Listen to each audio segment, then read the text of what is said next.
એટલે હવે આપણે બીજા વિભાગમાં સાદા સંયોજનોના સૂત્રો, એટલે હવે સૂત્રો કેમ બનાવવા એના જે નિયમો છે એના શરૂઆત પહેલા નાના સાદા સંયોજનથી, એટલે આપણે જે ચેપ્ટરમાં જે શીખ્યા ને સંયોજન, એટલે કે જેમાં પરમાણુની આપલે થતી હોય કે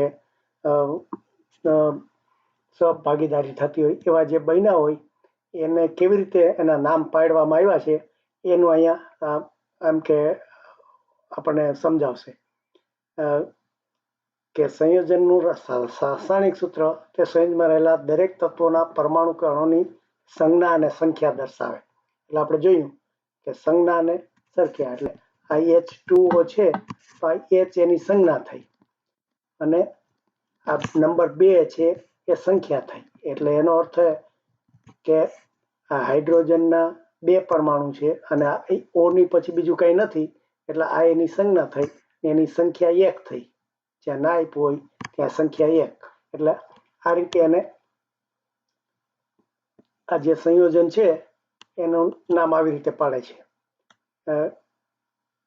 કે સંયોજનના ઘટક તત્વોના પરમાણુ. ઘટક એટલે આપણે જે H ને બધા એના ઘટક એટલે એનો ભાગ, એનો અંગ થાય. એટલે આખું H2O છે એનો એક અંગ H છે અને બીજો અંગ ઓક્સિજન છે. અણુનું પરમાણુ કે અણુઓનું રાસાયણિક બંધારણ દર્શાવે. બંધારણ એટલે કેવી રીતે જોડાયા આપણે જોયું હતું કે વખતે, તો એ આ દર્શાવે છે, આ સૂત્ર છે. સંયોજનના પરમાણુ કે અણુની નિશ્ચિત સંખ્યા તેની ગોઠવણીથી મળે છે. એટલે કેવી રીતે ગોઠવણી કરી છે એ ઉપરથી એનું કેટલાની સંખ્યા છે નક્કી થાય છે. એટલે જો આને પેલો દાખલો પાણીનો જ આપ્યો છે કે પરમાણુના પ્રકાર અને સંખ્યા. એટલે હાઇડ્રોજનમાં એમ કે આ ઓક્સિજન અને હાઇડ્રોજનના 2 પરમાણુ ભેગા થાય છે. પછી આમાં આ બીજું શું કે છે કે આ ઉપલિપિ. હવે ઉપલિપિ એટલે શું? H ને અનુસરતી ઉપલિપિ. એટલે આ H ને આ પાયામાં આના જે હોય આને ઉપલિપિ કહેવાય. એટલે નીચે બગડો કર્યો છે. એટલે આ ઉપલિપિ જે હોય એ દ્વારા એમાં કેટલા પરમાણુ છે એ દર્શાવવા થાય. એટલે હાઇડ્રોજનમાં આ રીતે આપણે H2 કર્યા અને પછી બીજો દાખલો આપ્યો છે કે આ CH4. એટલે CH4 એટલે આ મિથેન, પેલો ગેસ છે મિથેન. એટલે આ કાર્બન છે અને હાઇડ્રોજન છે. એટલે એક કાર્બન ને 4 હાઇડ્રોજન છે, તો 4 નો ચોગડો અહીંયા નીચે થાય. એટલે એવી રીતે આ CH4 નું એમ કે પ્રમાણ થાય છે. હવે થોડું એના કરતા અઘરું બનાવે છે. હવે જો આપણે ખાલી 2 એક જ પ્રકારના તત્વોને બદલે આ જે આ નવું એક સંયોજન છે એને નામ છે આપણે NaOH. હવે NaOH છે એમાં ખરેખર તો 3 પરમાણુ છે. આ એક Na છે, Na છે, પછી O છે અને પછી H છે. 3 છે. પણ આ જ્યારે ભેગા થાય ત્યારે ત્રણેય એકબીજા સાથે જેમ હાઇડ્રોજનમાં અને પેલું ભળે છે એવી રીતે નથી ભળતા. એમાં શું થાય છે, આ એક Na અને એની સાથે આ OH ભળે છે એવું કહે છે. એટલે OH હાઇડ્રોજન ને ઓક્સિજન 2 છે ને, આને એ પરમાણુ નથી ને અણુ નથી, એને સમૂહ કહે છે. અહીંયા કીધું કે હાઇડ્રોક્સિકલ સમૂહ, એટલે આને સમૂહ કહેવાય. આ સમૂહ કહેવાય કારણ કે 2 તત્વો એમાં ભેગા છે અને આ એનો પરમાણુ છે. એટલે આવી રીતે પરમાણુ ને બીજો પરમાણુ ભળે એવું સંયોજન બને, અથવા તો પરમાણુની સાથે આવો કોઈ સમૂહ ભળે કે એટલે કે એક કરતા વધુ એનામાં તત્વો હોય. એટલે આ રીતે પણ આ આખું એક જ સંયોજન થયું. એટલે પણ એને આવી રીતે 3 જુદા જુદાને બદલે આ રીતે એક સમૂહ ને એક પરમાણુ ભેગા થયા છે. હવે એનો પછી આ સમૂહ છે એને એક જોડકા તરીકે જ વાપરે છે. એટલે શું થાય ધારો કે આ બીજો દાખલો આપ્યો છે કે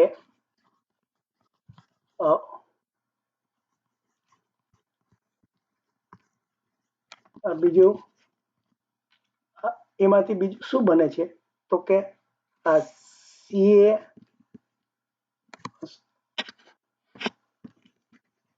CaOH2 એટલે શું કે આ Ca એટલે કેલ્શિયમ અને OH અને 2 જો આને ભેગા છે એટલા માટે આ કૌંસમાં કરવું પડે.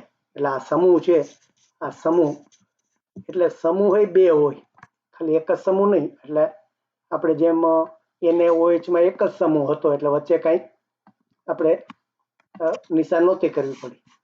પણ અહીંયા જે CaOH2 છે એમાં આ Ca છે કેલ્શિયમ, આ કેલ્શિયમ છે, એક એનો પરમાણુ છે અને OH છે એ સમૂહ છે.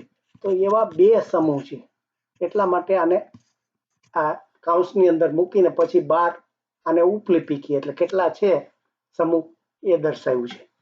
એટલે આવી રીતે આ ધીરે ધીરે આપણે એના કેવી રીતે સંજ્ઞા મુકાય એ દર્શાવે છે.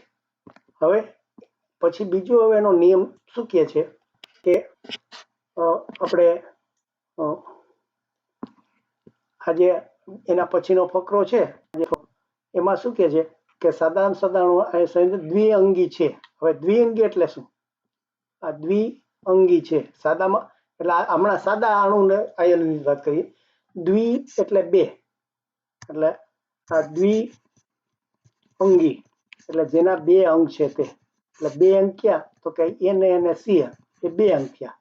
પછી આ આપણે Ca અને OH2 એ આમ ત્રણ છે પરમાણુ, છતાંય આ અંગ બે થયા છે એટલે આના માટે દ્વિઅંગી કહેવાય, બે અંગ કહેવાય. હવે જ્યારે દ્વિઅંગી હોય ત્યારે શું કહે છે કે ડાબી બાજુ અને જમણી બાજુ કોને લખવું? ધારો કે આપણે આ NaCl છે કે Na અને Cl ભેગા થયા તો આ Na અને Cl ભેગા થયા તો NaCl લખ્યું. તો આપણે Cl એને કેમ Cl એને શું કામ નથી લખ્યું? આ Cl ને પેલા કેમ નથી લખ્યું? કારણ કે આ બે પરમાણુ ભેગા થયા તો પેલા કોનું નામ લખવું ભેગા થાય ત્યારે એનો નિયમ શું? તો કે એનો નિયમ આ સૂત્ર લખવાય ત્યારે વધુ વિદ્યુત ધન ભાર તત્વ ડાબી બાજુ અને વધુ વિદ્યુત ઋણમય તત્વ જમણી બાજુ. એટલે આપણે શીખાતા પેલા કે એને છે એનામાં વધારે ધનભાર છે. ધન એટલે વીજભાર જે છે, વીજભારના આપણે બે પ્રકાર. વીજભાર એટલે એનામાં કરંટ કે ધન અને ઋણ. એટલે આ એનામાં ધન છે, આ Clમાં ઋણ છે.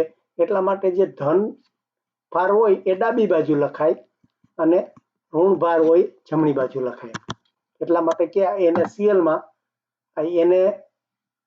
એને છે એ વધુ વિદ્યુત ધનમય છે અને Cl છે એ વધુ વિદ્યુત ઋણમય છે, ઋણ અને ઘન.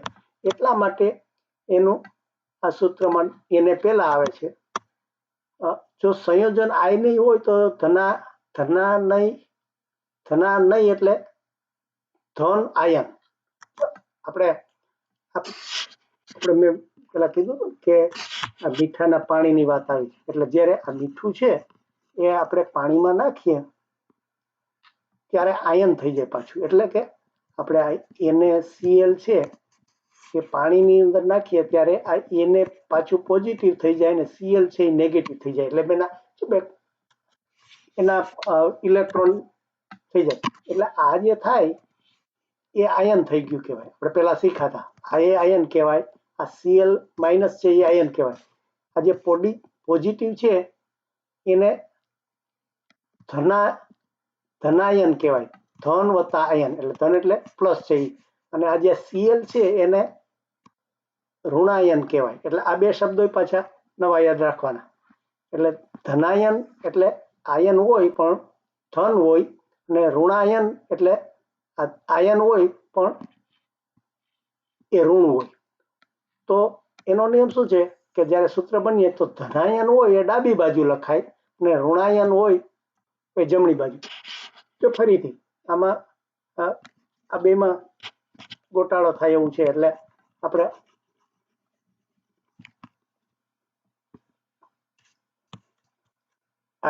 NaCl લખીએ ત્યારે In નો ધન વીજભાર કહેવાય. ધન વીજભાર એટલે એનામાં કરંટ પ્લસ વધારે છે.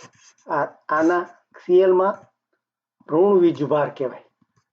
ઋણ વીજભાર એટલે તો જો આવું હોય તો એને ધન વીજભાર ડાબી બાજુ લખાય અને ઋણ વીજભાર જમણી બાજુ લખાય. પણ જો એ આયન હોય એટલે કે માથે આવી રીતે એમાં એની અંદર પ્રોટોન ને ઇલેક્ટ્રોનની સંખ્યા સરખી ના હોય, પ્રોટોનની વધારે હોય તો આ ધનાયન કહેવાય. આયન એટલે એનામાં પેલા પોઝિટિવ નેગેટિવ બે અંદર સરખા નથી એટલે, અને આને ઋણાયન કહેવાય.